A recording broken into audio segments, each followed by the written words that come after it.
True. Nervous. Very, very dreadfully nervous I had been and am. But why will you say that I am mad? The disease had sharpened my senses, not destroyed, not dulled them. Above all was the sense of hearing acute. I heard all the things in the heaven and in the earth.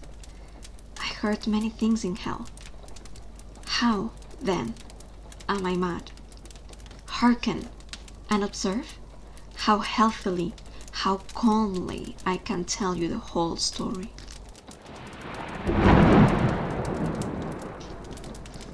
It is impossible to say how first the idea entered my brain, but once conceived, it haunted me day and night.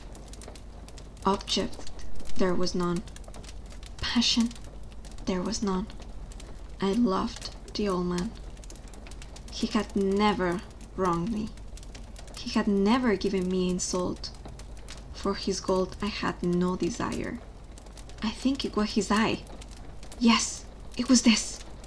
One of his eyes resembled that of a vulture, a pale blue eye with a film over it.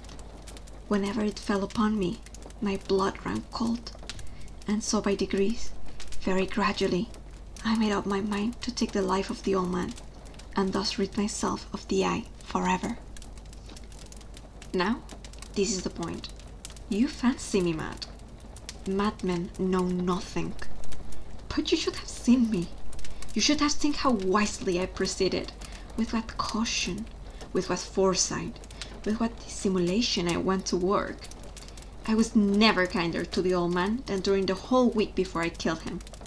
And every night, about midnight, I turned the latch of his door and opened it, oh, so gently. And then, when I had made an opening sufficient for my head, I put in a dark lantern, all closed so that no light shone out, and then I thrust in my head. Oh, you could have laughed to see how cunningly I thrust it in.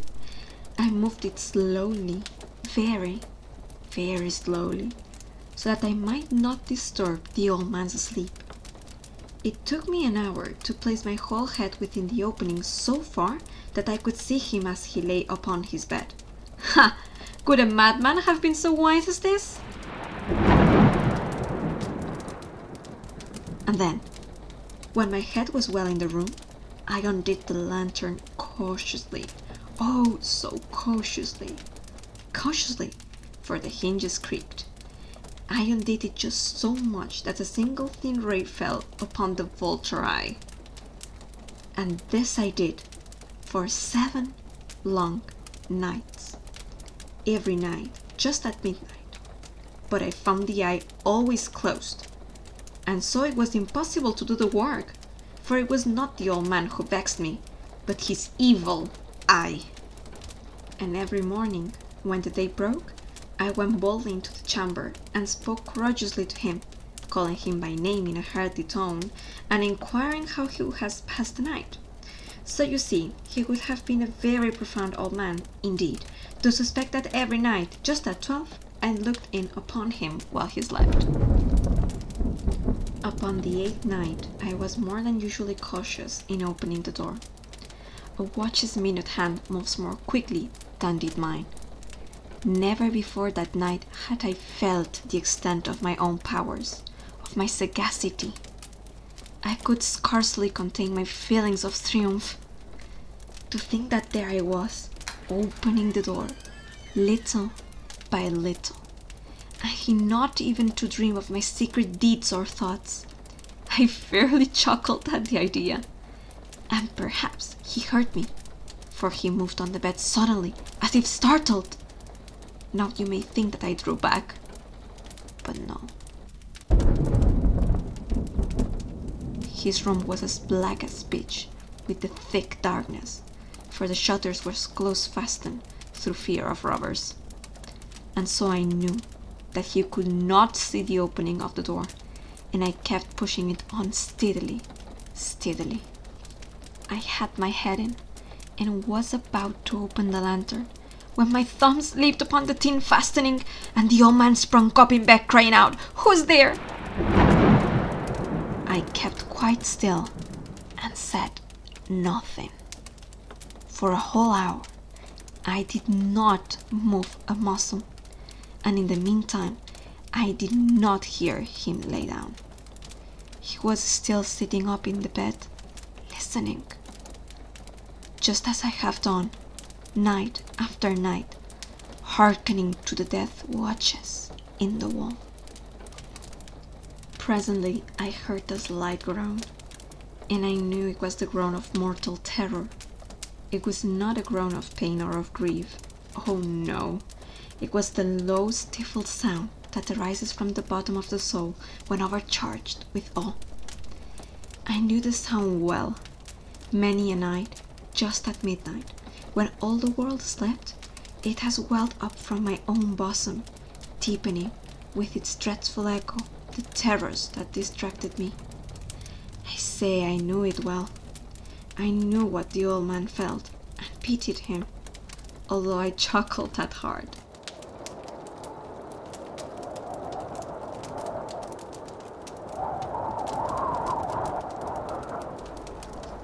I knew that he had been laying awake ever since the first slight noise, when he had turned in the bed.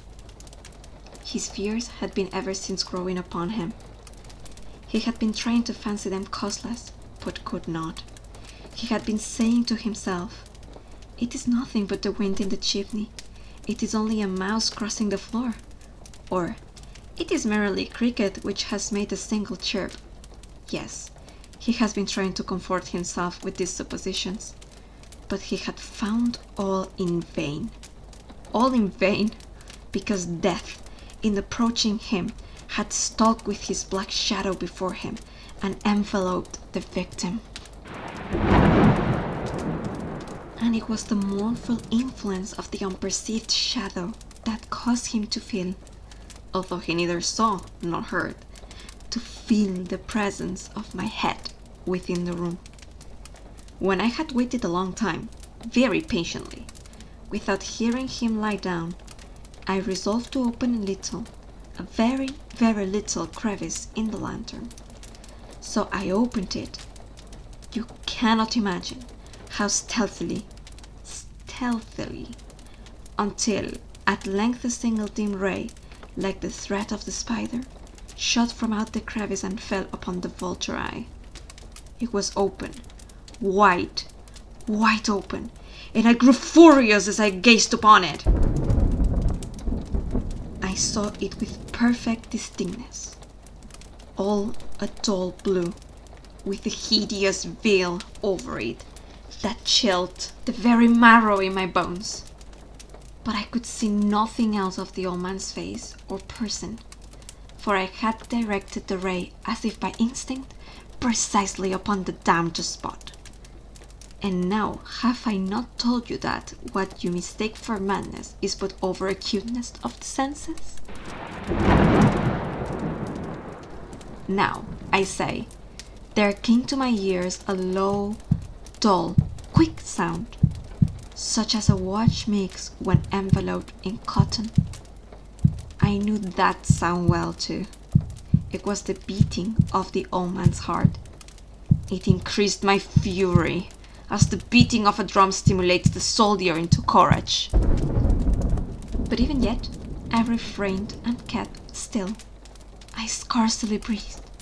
I held the lantern motionless.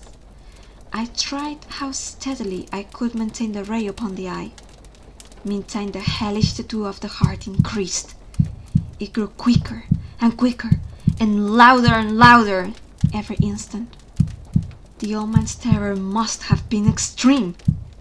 It grew louder, I say, louder every moment. Do you mark me well?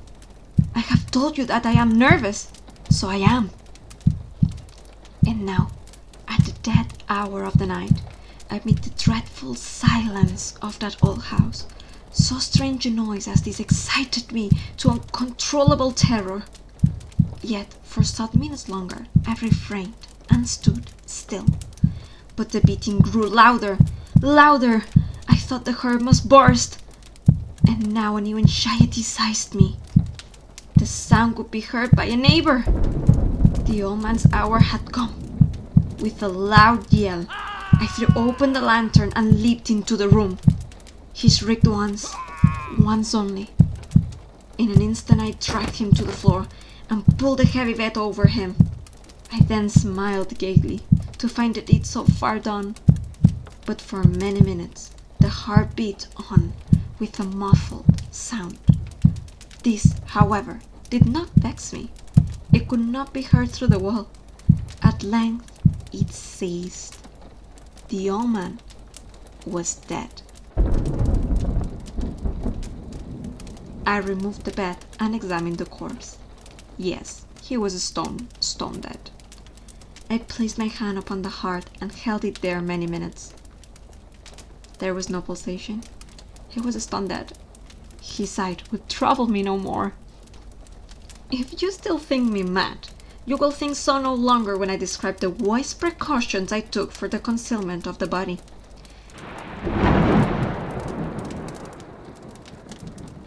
The night waned, and I worked hastily, but in silence. First of all, I dismembered the corpse. I cut off the head, and the arms, and the legs. I then took up 3 planks from the flooring of the chamber, and deposited all between the scatlings.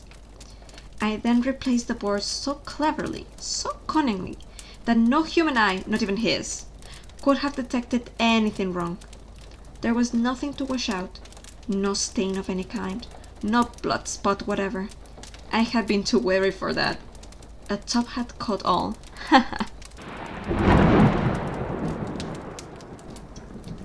When I had made an end of these labors, it was 4 o'clock, still as dark as midnight. As the bell sounded the hour, there came a knocking at the street door. I went down to open it with a light heart, for what had I now to fear? There entered 3 men, who introduced themselves, with perfect suavity, as officers of the police. Shriek had been heard by a neighbor during the night. Suspicion of foul play had been aroused. Information had been lodged at the police office, and they, the officers, had been deputed to search the premises. I smiled, for what had I to fear? I bade the gentleman welcome. The shriek, I said, was my own in a dream. The old man I mentioned was absent in the country. I took my visitors all over the house. I bade them search well.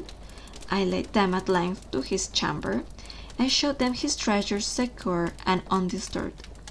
In the enthusiasm of my confidence, I brought chairs into the room and desired them here to rest for their fatigues, while I myself, in the wild audacity of my perfect triumph, placed my own seat upon the very spot beneath which reposed the corpse of the victim. The officers were satisfied.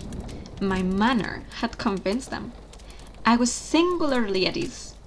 They sat, and while I answered cheerily, they chatted of familiar things. But ere long, I felt myself getting pale and wished them gone. My head ached, and I fancied a ringing in my ears, but still they sat and still chatted. The ringing became more distinct. It continued and became more distinct.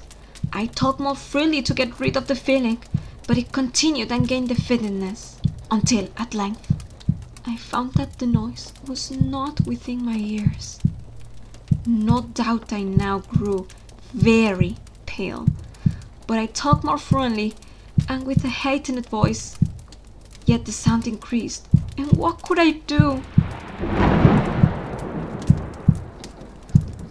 It was a low, dull, quick sound, much such a sound as a watch makes when enveloped in cotton.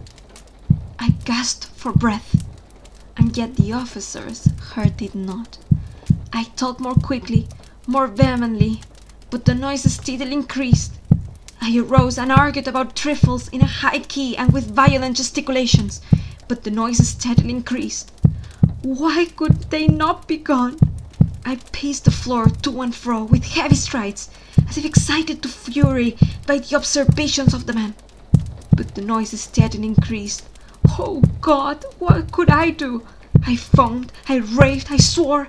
I swung the chair upon which I had been sitting and grated it upon the boards, but the noise arose over all and continually increased. It grew louder, louder, louder, and still the men chatted pleasantly and smiled. Was it possible they heard not? Almighty God! No, no! They heard, they suspected, they knew! They were making a mockery of my horror! This I thought and this I think. But anything was better than this agony. Anything was more tolerable than this derision. I could bear those hypocritical smiles no longer. I felt that I must scream or die. And now again, hark! Louder! Louder! Villains! I shrieked. Dissemble no more. I admitted it. Tear up the planks. Here! Here! It is the beating of the hideous heart.